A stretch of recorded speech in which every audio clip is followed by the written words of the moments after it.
CBS, inflation accelerated to 8.5% in March, the highest since 1981, when Ronald Reagan swooped in and told us government is the problem. Inflation hit a fresh 40-year record in March as U.S. consumer prices rose 8.5% from a year ago. The Labor Department said on Tuesday, Consumer Price Index, which tracks a basket of goods and services, jumped 1.2% in March, after increasing 0.8% in February. Then you move on to Axios. Their headline, Russia's invasion pushed global food prices to a record high. And then you see the chart there, skyrocketing up. We'll talk about whether it's exclusively the Russian invasion.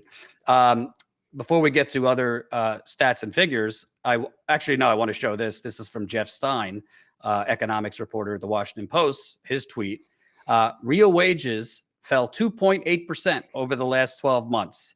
That is a larger decline than any pre-pandemic year in the last 40 years. All that talk about the historic economic recovery. Steve, inflation, record inflation.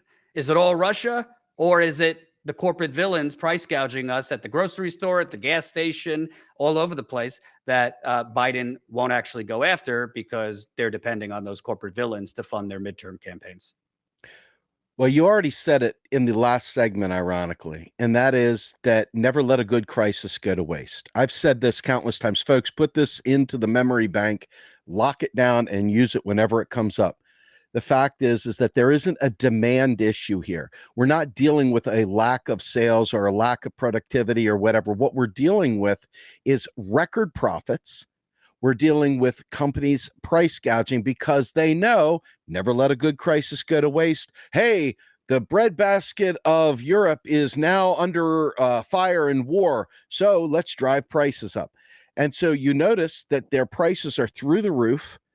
Their profits are through the roof, and you and I, our incomes are decreasing. Literally, you saw a 3% decrease in the average wage. That is ridiculous. That is stagflation waiting to happen. That's not just inflation. I mean, we have depressed wages on top of rising prices. That is a really, really bad situation. Now, if you go to the textbook's going to talk about demand pull and cost push and all these different types of inflation. But that is not in the stats. That is not there. There's no proof that we're just driving up the cost because we just want so many things. These people are literally gouging. It is so blatant. It is so obvious. And sadly, let me just say this. Total segue. Facebook is literally blocking any post that goes out there that says that the inflation is caused by price gouging. They literally, the fact checkers are saying that this is wrong, but it is not wrong. It is 100% true. It goes with the same with oil, and it goes the same with food. So Steve, I'm sorry to interrupt, but do you mean to tell me that Facebook's fact checkers, which at one point included Bill Kristol's Weekly Standard when that was still a thing, and other right-wing journalists, that those fact checkers are flagging any talk of price gouging? Maybe. I don't know, man. Maybe. I mean, yeah, I mean, this is a bullshit scam. It is really a bullshit scam. I mean, I have economists' posts that are being flagged as fake news. I mean, people that I know for a fact are not pushing fake news. People that are knowledgeable and brilliant and are fighting for truth that are being flagged as fake news, literally. I mean, yeah. So this is the Facebook scam, man. I don't, what is the point of it all unless you're just simply a front for all these businesses and running interference for them? I have no idea what the point of it is. It's ridiculous. Right. And to go to your further illustrate your point, this tweet's from Robert Reich, former labor secretary under President Bill Clinton, who set a lot of this in motion, by the way. Meat prices increased by double digits. Tyson's CEOs say they're asking customers to, quote, pay for inflation. Meanwhile, Tyson posted $1 billion in profits last quarter, a 48% increase from the first quarter of 2021. Don't be fooled. This is about corporate greed. It always is. Well, Robert Reich, who I've been trying to get in contact for an interview, but I digress. Well, at the end of the day, you're right, but who is not taking on that corporate greed? Of course, Republicans. Of course, Republicans aren't, but Democrats have complete control now. Biden hasn't lifted a finger for the PRO Act.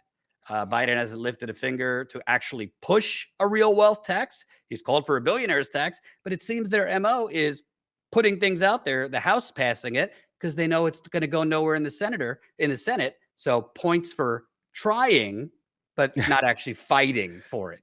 Yeah, first of all, you can skip most everything Robert Reich says. He's almost as bad as Rand Paul on these things, and just from the opposite angle, Robert Reich. Seriously, folks, if you're looking for someone to follow in economics, he ain't your guy. Okay, he gets a couple of these low-hanging fruit things right, like what he's saying right here, but he's the first one that'll try and tell you something about, oh my God, the country's going broke. We need to raise taxes to pay for things. He's a fucking joke. But in reality, this is one of those times where the broke clock is right, twice a day. And he's spot on with that assessment. Robert Reich has got it in spades on this one. This is all 100% gouging, and it's all 100% based on our belief that, oh my God, they printed money, they spent all this money, and now we have inflation. And oh my God, there's a war, so now we can pretend like there's a shortage. So, oh my God, there's inflation. Reality is we've got tons of food in this country. We create a lot of food in this country. We export a lot of food in this country. There's no shortage of food. There's no reason for shortages. And you see that they're profiting hand over fist. So don't believe the hype. Boy, I'm breaking out a lot of Public Enemy, aren't I? So, well, also, just to be clear, at the end of the day, inflation in the beginning, there was a supply shortage, and there was a supply crisis due to COVID. Well, that has got improved a little bit over time, and I would say, I'm not an economist, but we got like what 5-6% of our oil from Russia. We didn't get like a bulk of our oil from Russia.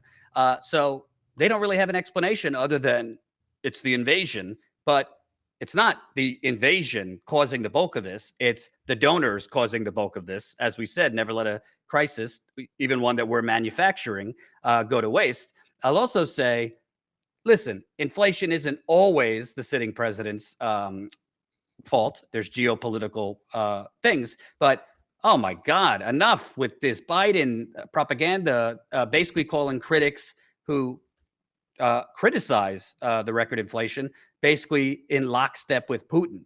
This is Jesse. This is Jesse Lee.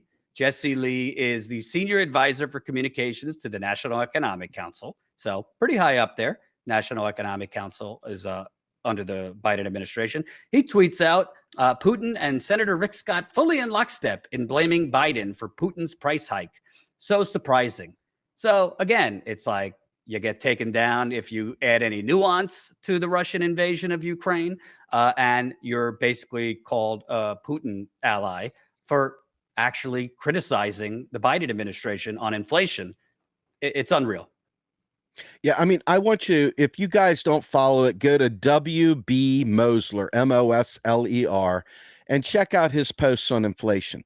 He is showing you clearly, he puts the stats, he puts the graphs up there and shows point blank that this stuff is not caused right now by supply chain issues. He's showing you flat out that they're making a decision to gouge. Okay. Now, in a world where people really do allow the scarcity of goods to be bid up and stuff, and you have cost push inflation and demand pull inflation, that's fine. That's not what's happening here. That's the point. They're using the textbook understanding. They're leaning on this thing, and then they're literally, this is how inflation is created by them. If I had a pen nearby, it's like, or a keyboard, let me go ahead and keystroke that into existence. They are literally price gouging. That is literally what's happening. And you see it with rents, you see it with food, you see it with petrol, you see it with everything. Honest to God, it's if it wasn't criminal, if it wasn't such an evil thing, I'd laugh about it. But it's hurting real people. This is a different form of austerity right here. And honestly, Biden himself probably can't do anything by himself on this, but what he could do is push for price controls. He could push for, and actually, you know what? Maybe he could use some emergency powers because of COVID. Maybe he could use some emergency powers or whatever to bring about that pause, or he could subsidize it directly so it doesn't impact regular people, because it's not like there's a shortage. It's really a price hike, and that's it, nothing more. They're reclaiming their ROI for some other thing. And you notice that they have record profits. You don't have record profits if you don't have enough product to sell. You have record profits when you're making money hand over fist and you're stealing surplus value. That's how you do that. And you know what else he could do? He could strongly call for Americans to boycott Tyson Meats and other companies like that until they bring prices down to the real market. He could do that. Would it be effective? I don't know. But JFK went to war with the U.S. Steel. They backed down. So this is the problem when you have this phony populist talk that I'm union guy Joe, I'm middle class Joe, when you're really just a rich, privileged right-wing asshole. Excuse my French. And the last thing I'll say about this, Steve, just previewing, Shanghai is on lockdown in China. Oh, yeah. Shanghai has been on lockdown due to the COVID variant, BA2. And they say they're kind of, slowly removing it. They're reporting no deaths, which is obviously nonsense. And you can't really trust what China reports as far as data. But this lockdown could further affect the supply chain, thus further inflaming inflation. Well, further inflaming the opportunity to price gouge for sure. I mean, the truth of the matter is, I find it fascinating that if COVID's a hoax in the U.S., because after all, in the U.S., it's this bubble and everything is a hoax in the U.S., right? To be clear, YouTube, we're not calling COVID a hoax. No, we're not. COVID is very serious. COVID is very serious, and we have covered it.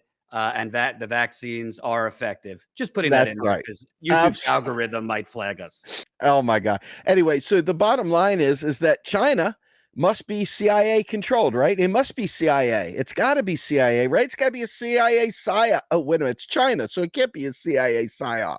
What the heck? How is it possible? Why are they locking down their city? Oh my God.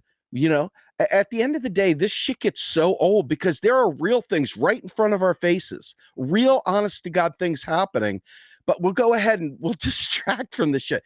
China having a lockdown, I mean, they do things differently than we do in the US. It's not the same kind of thing, good or bad. They do things differently. So you got to think to yourself, if there is new variants and China is trying to keep it under control so that they don't overwhelm their socialized, actual nationalized healthcare system, right? That these people can go to and get seen without any problem. So they don't overwhelm their system. They're sitting there taking precautions, taking measures. You couldn't do that in the US without having a trucker riot or something like that. It's a shame. It's a fucking shame. But that's the real story. They can do things as a country to take care of ensuring that they don't have fucked up things happen. We in this country think suddenly it's a psyop. It's always a psyop, fucking psyop. But no, I mean, I just, it's infuriating. Thanks for watching, and make sure to tune in to Status Coup's daily live stream Monday through Thursday at 5 o'clock Eastern time and Fridays at 4 o'clock Eastern time.